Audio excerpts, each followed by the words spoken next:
Hello everyone. In today's class, we are going to see the reign of King John, that is from the year 1199 to 1216. King John, and when we talk about King John, we always speak it along with that of Magna Carta. King John and Magna Carta. So now this is the picture of King John. Portraits of King John, a very fierce looking man. He was the brother of Richard the Lionheart. He is one of the most infamous of men. He was a treacherous son and brother. We had seen how he had already troubled his father. Even he was a curse to his brothers. He was a cruel king, an incapable statesman, and a cowardly soldier. He annoyed and antagonized everyone, that is the commoners, the nobles, his relatives, the clergy. He had a problem with everyone and he would get into everyone. So the very beginning of his reign, of his kingship, was with this quarrel with Arthur. Arthur was his nephew, son of his elder brother Geoffrey of Anjou. Now, the property that Geoffrey of Anjou had would naturally go to Arthur, his son. But then John would not agree to that. So Arthur, he had demanded his patrimony as in the property that you get from your father's side. So he had demanded his patrimony of these places, Anjou, Maine, and Touraine in France. But then John, he refused. He refused this demand. So what happened? Arthur, he turned to the French king, Philip Augustus, who was his overlord in France, for help. Now this is the picture of King Philip Augustus of France. We have already come across this character when we were looking into the life and times of Richard the Lionheart. He was at the throne even then. King Philip Augustus of France. Now, what was this connection, right? Of King John and that of France. So he had a, you could say, he undertook a couple of exploits in France. So what was that? So now King Philip Augustus of France, he had this dream of making France the overlord of England. So any opportunity that would take him closer to that dream was welcome to him. So when Arthur asked his help, he immediately jumped at that opportunity because he thought of defeating the King of England eventually and then becoming the overlord of England. So now there were these battles, a series of battles between England and France. So there was this battle at Mirabeau, which John won, and his nephew Arthur was captured and murdered. So this came as quite a shock to King Philip.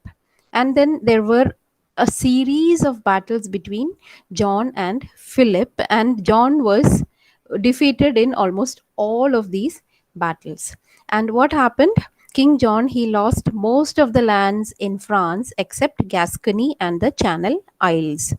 So this Norman connection was totally broken because still now you talk about Anjou, Maine, Touraine, many of these places had that English connection.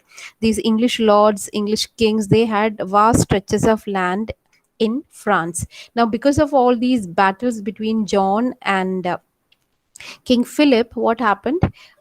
He lost most of these lands that is, the English lost most of the lands that they owned in France, except for Gascony and the Channel Isles. So we could safely say that this Norman connection was totally broken, and now the Normans in England, they had only England to call their home.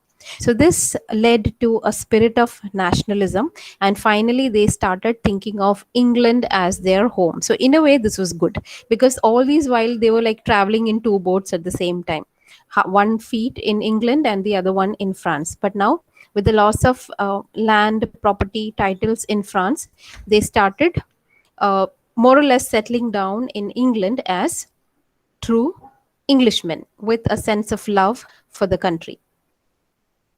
Now, After the dispute with France, he got into a dispute with the church, King John. So he had this dispute with Pope Innocent III. So what happened was, after the death of Hubert Walter, that is the Archbishop of Canterbury, the monks of Canterbury, they flouted tradition and they chose a senior priest, a senior monk, to head the church, that is to be the next Archbishop of Canterbury. However, King John, he did not approve of this. So what did he do? He chose another monk, and this was supported by the bishops who did not approve of the other group of monks who had selected somebody else. So now you have two people selected to be the Archbishop of Canterbury. So one supported by the king, the other one supported by the monks of Canterbury themselves. And both these candidates appeared before the Pope because the Pope had to sanction uh, and confirm the next Archbishop of Canterbury. But then what did the Pope do? He disallowed both. Both the candidates were not acceptable to the Pope, and he chose his own candidate. And who was that? Cardinal Stephen Langdon. He was an Englishman of great repute and knowledge. So he was an ideal candidate. So he was selected by the Pope. So the Pope dismissed the other two candidates who appeared before him to be the next Archbishop of Canterbury. So here also King John got into trouble. So now what happened? Stephen Langdon, who was the choice of the Pope, was not approved by the king. John did not permit the new archbishop to set his foot on England, and he confiscated the land and revenues of the See of Canterbury, that is, the church, the Archbishopric of Canterbury. So, in response, Pope he placed the entire country under excommunicated, that they were thrown out of the Catholic fold. So, all these spiritual services like funeral, baptism, marriage, everything came to a standstill. So there was no spiritual machinery. Now King John, he retaliated by seizing the property of bishops and killing those who opposed him. So it was an all and out war between King John and the church, both trying to outdo each other. So finally it reached that extent wherein King John was deposed by the Pope. That is, he was thrown out of the throne. So all the measures by the Pope to subdue and to rein in the king were futile. The Pope tried everything, excommunicating the entire country. Even that did not deter him from behaving in this particular manner. So finally, what did the Pope do? He issued an order deposing John and freeing the people of England from their allegiance to him. So he declared, there was this official statement from the See of Rome saying that King John is no more your king and you're free from him. So he called upon the French king Philip Augustus to remove John. That is, the church called upon the French king Philip Augustus to remove King John from the throne. And at the same time, the Welsh and the Scottish nobles, they were also going to revolt. So it was like, one man pitted against all these adversaries. That is church, France, Wales, and Scotland. So he was really cornered. So John, he knew that he had no support from anywhere. So finally, what did he do? He decided to fall at the feet of the Pope. So he sought his mercy and he placed himself and England as vassal as subjects and fief of the Pope. And he promised to pay a good sum annually as a tribute. So he was trying to bribe the Pope. So now he was very, very unpopular. The nobility, they were against him due to the harassment with new demands for money. The noble people were fed up of him. Whereas the barons, they hated him because their rights were encroached upon and they were reduced to glorified tenants. And the common people, they hated him due to the heavy taxes imposed upon them. And the townspeople, you remember towns like big major towns like London, they hated him due to the heavy taxes and the curbs, controls on their privileges, the autonomy that was granted before. You remember the charters and all. So all those were curbed by John. So the townspeople hated him. The clergy disliked him because he got foreign absentee priests who were only interested in the wealth of the parishes. So he got all these French priests and Italian priests, and these were absentee priests. They would just come and go. They really did not attend to the services that are rendered by the church, the clergymen. They were only interested in the wealth of the church. Whereas the Welsh and the Scots, they were mightily unhappy with the king, and they were preparing to rise in revolt against him. And King Philip Augustus of France, along with the king of Sicily, attacked John and defeated him. So look at this man, hated by everyone, right from the commoner to the Catholic Church. So now everybody was fed up.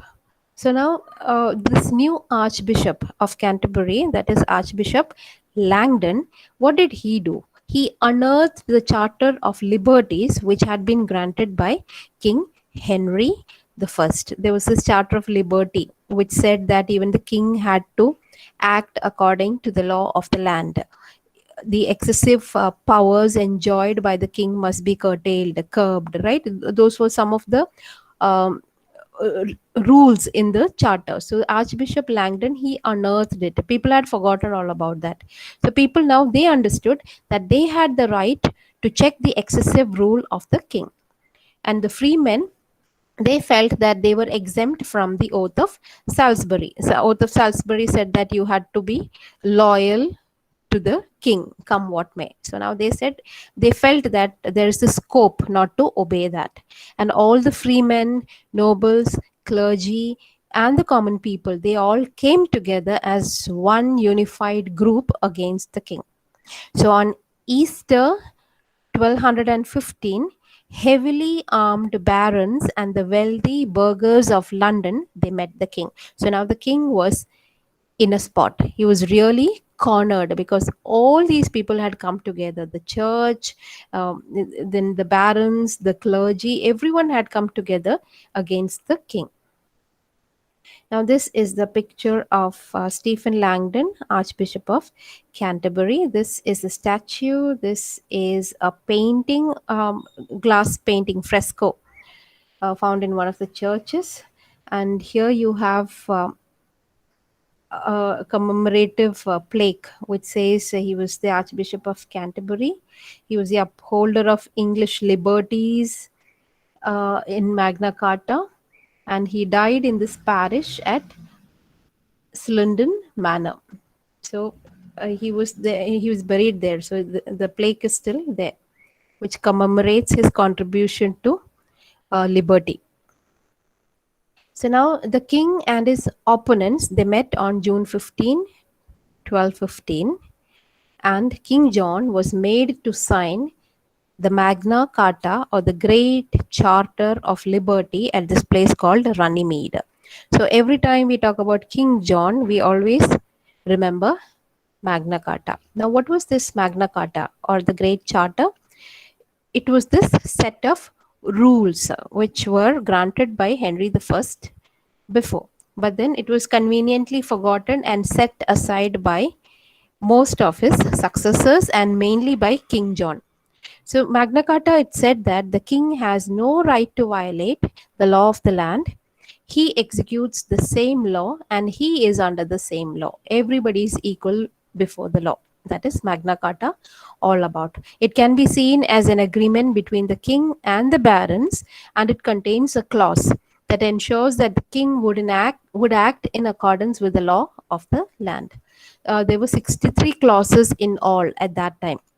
But now, when you look at it, only 4 or 5 are relevant to the British Constitution, because times have changed and many of the procedures and customs and traditions have changed. So only 4 or 5 are relevant to the British Constitution now. But initially, it had 63 clauses.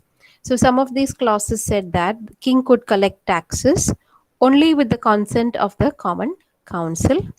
The church ensured the freedom to manage its own affairs and choose its own prelates with it should be without the king's interference.